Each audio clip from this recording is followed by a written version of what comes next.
शेर और खरगोश की कहानी। एक जंगल में एक भासुर नाम का शेर रहता था, जो धीरे धीरे जंगल के सभी प्राणियों को खा रहा था। कोई भी प्राणी उससे नहीं बच सकता था। एक दिन जंगल के प्राणियों ने यह देखा कि धीरे धीरे हमारे वंश समाप्त हो रहे हैं, इसलिए हमें कोई उपाय करना चाहिए। जंगल के प्राणियों ने उस शेर के साथ बात की और कहा, हे जंगल के राजा, आप जंगल के सभी प्राणियों को धीरे धीरे नष्ट कर रहे हैं, इसलिए एक ऐसा उपाय करते हैं जिससे आपकी भूख भी मिट जाए और हमारा वंश भी खत्म ना हो। इस पर शेर कहता है, यह कैसे संभव है?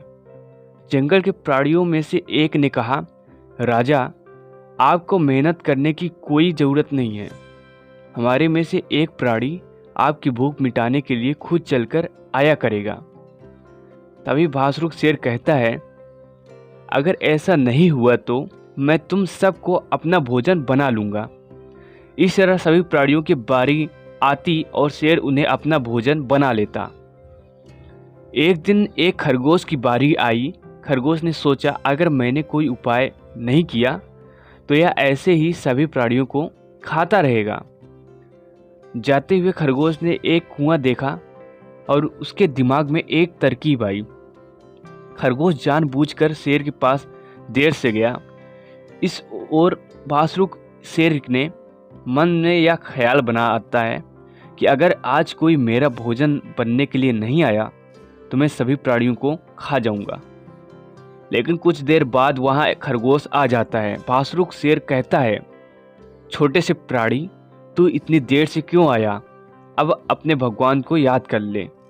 इस पर खरगोश ने एक कहानी बनाई और कहा, हे जंगल के राजा, हमारे मुखिया ने हमें छोटा प्राणी समझकर और आपकी भूख सिर्फ एक खरगोश से न मिटे इसलिए मेरे साथ 3 और खरगोश को भेजा था।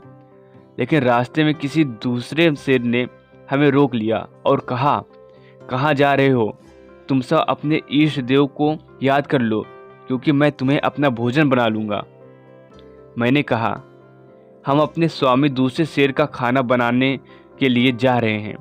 इस पर शेर कहता है, अरे वो शेर मूर्ख है जो बैठे बैठे तुम्हें खाता है, इसलिए मुझसे उसका मुकाबला करवाओ। जो जीतेगा तुम उनका ही भोजन बनोगे। इस तरह उस शेर ने तीनों खरगोश को अपने पास रख लिया और मुझे आपके पास यह संदेश देने के लिए भेज दिया। भासुर शेर ने कहा, ये कौन सा शेर है जो मेरी जगह लेना चाहता है? तो मुझे उसके पास ले चल। इस तरह खरगोश आगे आगे और शेर पीछे पीछे चलता गया। खरगोश उसे उस कुएं के पास ले जाता है और कहता है, महाराज, वो इस बिल में घुसा है। शेर कुएं में देखता है, उसे पानी में अपनी परछाई दिखती है और वह गुर्राता हुआ जिसकी आवाज़ कुएं में गूंजती है। शेर सोचता है, ये वही शेर की जो मुझसे लड़ना चाहता है, और कुएं में छलांग लगाकर अपनी जान गंवा देता है।